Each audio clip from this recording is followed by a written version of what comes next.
کہا جاتا ہے کہ سیاست کے سینے میں دل نہیں ہوتا۔ سیاست کے سینے میں دل ہو یا نہ ہو، حقیقت یہ ہے کہ کم از کم اقتدار دل نامی کسی بھی شے سے یکسر عاری ہوتا ہے۔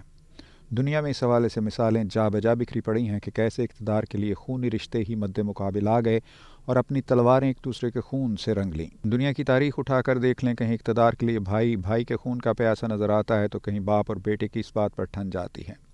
کبھی عمر رسیدہ باپ تخت کو خیر بات نہیں کہنا چاہتا اور کبھی جواں سال بیٹا وقت سے پہلے مسند اقتدار پر بیٹھنے کے لیے بےتاب نظر آتا ہے۔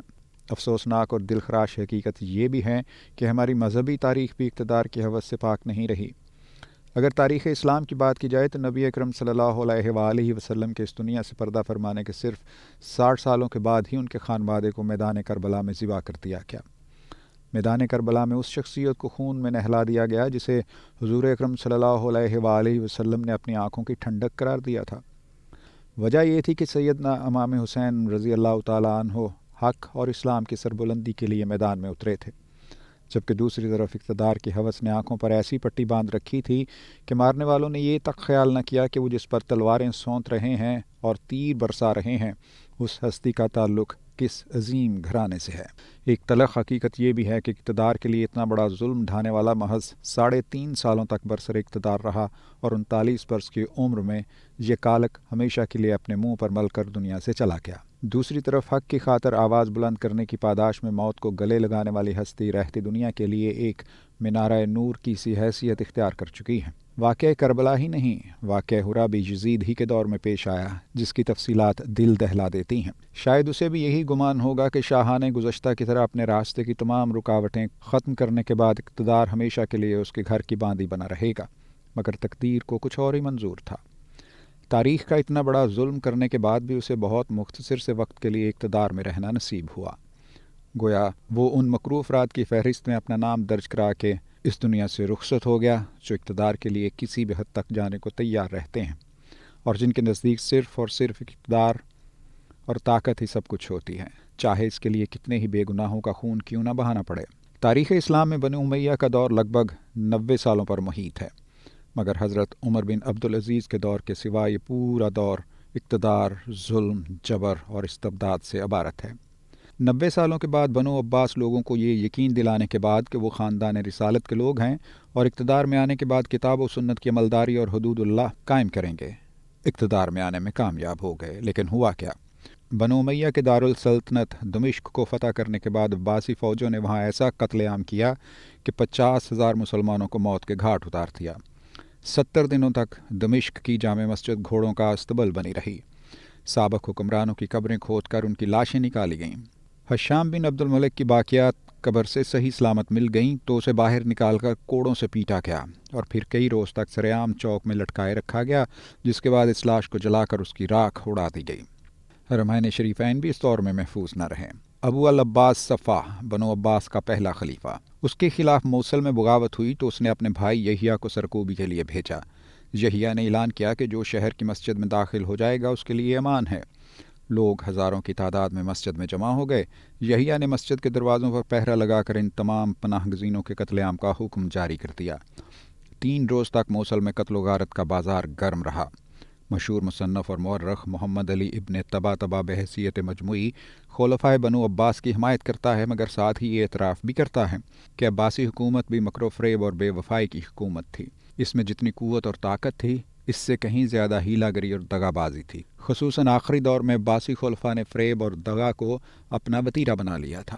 گویا جو ظلم و ستم بنو امیہ کرتے رہے، بنو عباس نے اس میں اضافہ ہی کیا۔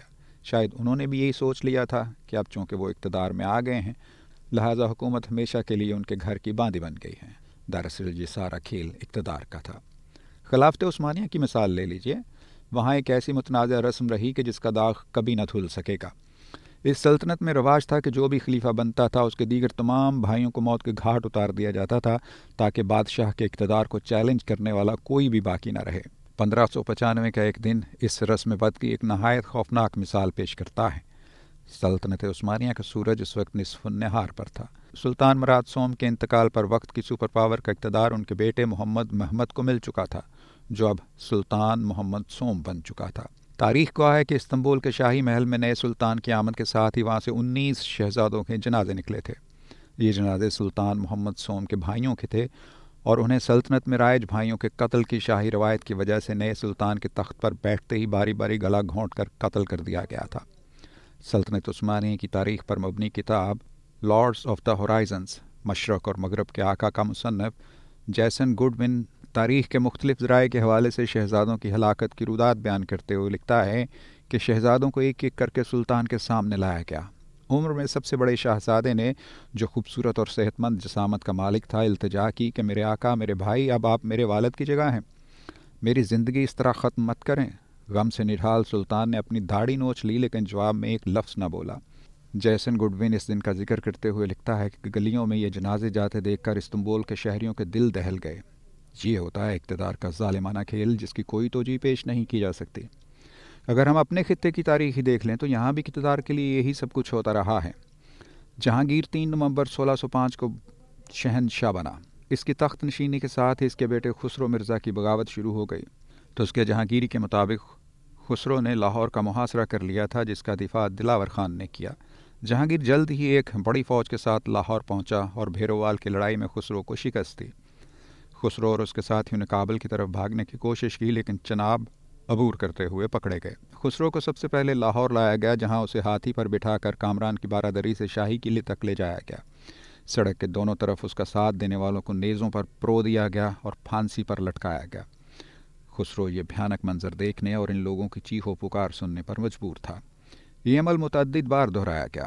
ودیا دھر مہاجن اور ایلیسن بینکسن فائنٹلی کے مطابق خسرو کی آنکھیں پھوڑ کر اسے آگرہ میں قید کر دیا گیا، تاہم اس کی بینائی مکمل طور پر ختم نہیں ہوئی تھی۔ 1616 سے 1620 تک وہ شاہ جہاں کے سسر اور ملکہ نور جہاں کے بھائی آصف خان کی تحویل میں رہا۔ 1620 میں اسے شاہ جہاں کی تحویل میں دے دیا گیا اور 26 جنوری 1622 کو شاہ جہاں کے حکم پر خسرو کو دکن میں قتل کر دیا گیا۔ بعد میں جب اورنگزیب عالمگیر اقتدار کے حصول کی جنگ جیت گیا تو اس نے اپنے والد شاہ جہاں کو معزول کر کے نظر بند کر دیا اور اپنی موت تک شاہ جہاں کو رہائی نہ مل سکی۔ اورنگزیب عالمگیر اور اس کے بھائی دارا شکوہ کے درمیان ہونے والی جنگ اور اس کے نتیجے میں دارا شکوہ کا اپنی جان سے ہاتھ دھو بیٹھنا ایک الگ قصہ ہے۔ ایک دوسرے کو مارنے کا یہ سلسلہ ہر دور میں جاری رہا اور واقعات نے پوری شدت کے ساتھ ثابت کیا کہ اقتدار کا دل نہیں ہوتا۔ یہ تحریر ابھی جاری ہے۔